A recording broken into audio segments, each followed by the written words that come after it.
See, in my case, Dada was almost around 11 years older than me, and the whole family was like biological clock is ticking, so you have to have children. Then I had my first son, and then by chance we had a twin.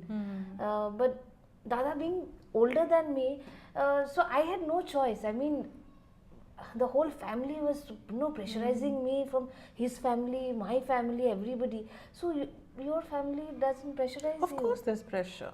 Of course there's pressure. There's tons of pressure. And there were, I mean, now I think it's lesser because I've kind of been very consistent with my stand on it. But a few years ago, it was incredible amounts of pressure, you know. And every Diwali, next Diwali, give us a gift. And I'm like, well, it's not a gift. It's a child. And I don't owe you a gift. If I choose to have this child and grow it and nurture it for the next 20 years till it's, you know, grown up enough to step out in the world on its own, that's really a big commitment. And I think it should be taken with the seriousness of that commitment. I think that's really important also, that when you're taking on that responsibility, are you aware of the commitment? Because a lot of, it's like, I think I have a grandmother-in-law who says, घर में खिलौना होना चाहिए. I think the fact that you're thinking of it as a खिलौना घर में is slightly problematic. But you know, so it is that notion that अच्छा अब शादी हो गई है, अब बच्चे पैदा कर लेने चाहिए, अच्छा अब एक हो गया, अब दो हो जाए, अच्छा अब family complete है. Or depending on if you want to go for a third or fourth, you know, more people are leaning towards the hum do hamare do type of a thing. I'm like, yes, but I think the more responsible decision, and this is again where gender roles can really skew decision making for the individual and for the couple, is to say now this should be the next logical step, and then it's understood that the woman will have the child. And of course, you know, part of, when we've talked about feminism, part of what feminism has done is opened a lot of doors for us to step into what were traditionally masculine professions and roles. So women can do a lot more than they could do earlier. They can be in the army, the police, doctors, lawyers, all of that.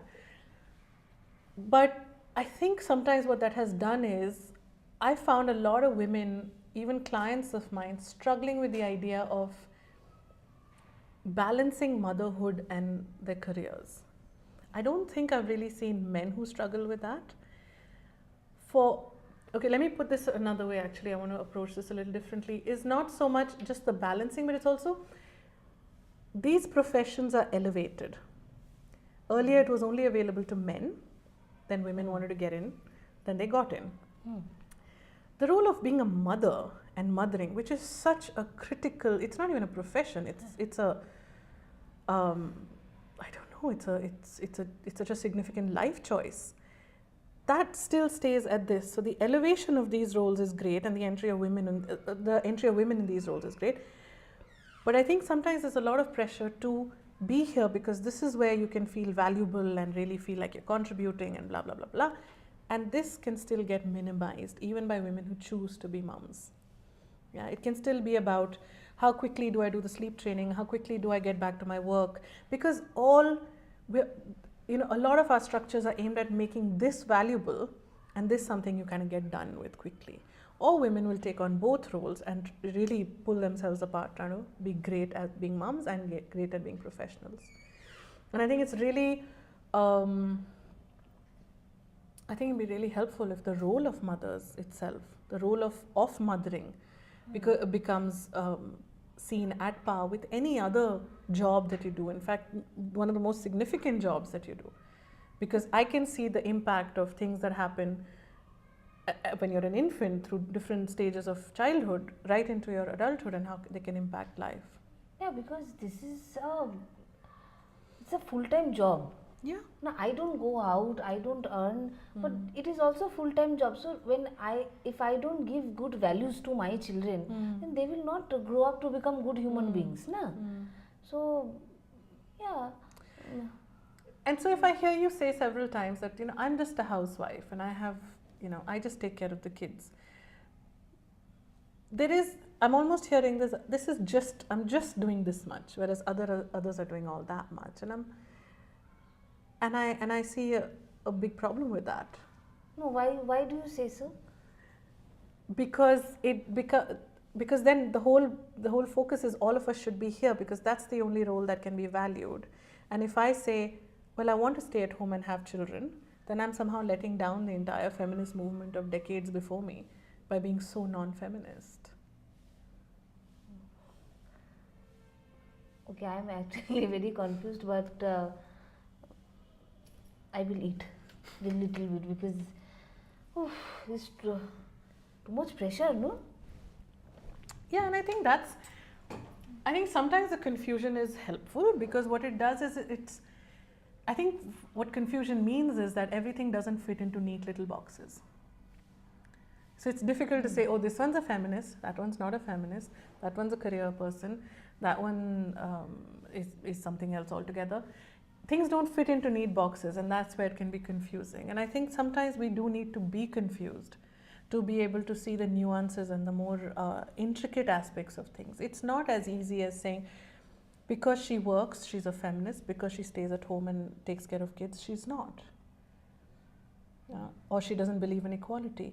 If that's a choice that sits well for you, to say that, yeah, this is how I want to be in my life, to stay home and take care of kids, and I'm happy to have a meal ready when my husband comes home, and I appreciate the contributions he makes, and that's a good space for me to be in, then I don't see why that's any less feminist than the woman who or even man who struggles to get to work and doesn't quite enjoy what they're doing, but they do it because they have to, and goes through their day kind of maybe living for the weekend. I don't know exactly what they would, when that struggle is alive, that is the challenge. So even for men to be able to embrace the idea that, hey, I don't have to fit into this role of provider all the time. Yeah, it's a lot to carry, to say, okay, now I'm going to, after, suddenly I'm 23 and it's 2 years, 3 years down the line, I'm going to be married, and now I have to provide a whole livelihood, not just for me, but for also this partner who's going to depend on me. And then maybe 2 years later we'll have children, and then there has to be the house and the car. It just feels like a lot to put on someone. No, tomorrow if your dada comes and tells me that I will not be earning, and I will be in a big soup. Of course. And it might be a good soup to be in sometimes, because it also then pushes people to say, okay, how do I, just like women are sometimes encouraged to not be independent outside home, men are encouraged to not be independent inside the home. Yeah, so if he's not earning, maybe he'll be the one making the khichdi for us next time, and you'll be the one walking in with a, bag or a briefcase saying, "Ha, acha, chalo." I don't know if I will ever be able to do that, but okay, but if you can sum up and tell the viewers, tell my beloved viewers, that one thing about feminism or gender, what would that be? I think it works at multiple levels. I think it's important. I think while large movements are helpful, and I think many issues have to be challenged at a much larger level, I think for individuals to also define what this means for them is really important, and therefore and be ready to redefine that as they go through life. Just this thing of we have to be equal, I think there are differences between individuals, forget men and women. I think it's too broad a brush to paint with, to say, oh, all men are like that and all women are like that. So it is also very much an internal inquiry to say how much of the masculine side of me do I have, and how much of the feminine side of me do I allow an easy and expression of both sides. For example, I discovered this, because there was so much force and pressure around, if you just take the cooking thing, because cooking seems to be a bit of a theme today, so much pressure that I just refused to cook at home. And then I realized that when I have friends, men or women, coming over and they're hungry, I'll make them a meal. But somehow I won't do that for my husband, because that role was pushing me in a certain definition. And I said, well, that's really sad, because if I can be nurturing and caring towards friends who I love, why can I not be nurturing and caring towards his partner who I also love?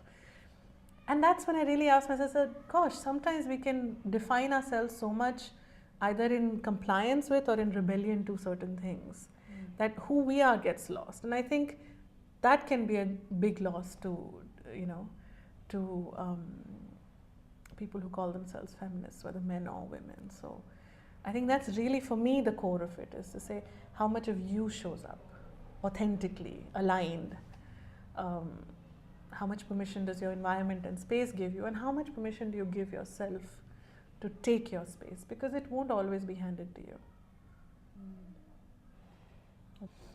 On that positive note, I will have to take your leave because I am really hungry. She did not make me, let me eat my food. So I have to heat the khichdi and then eat.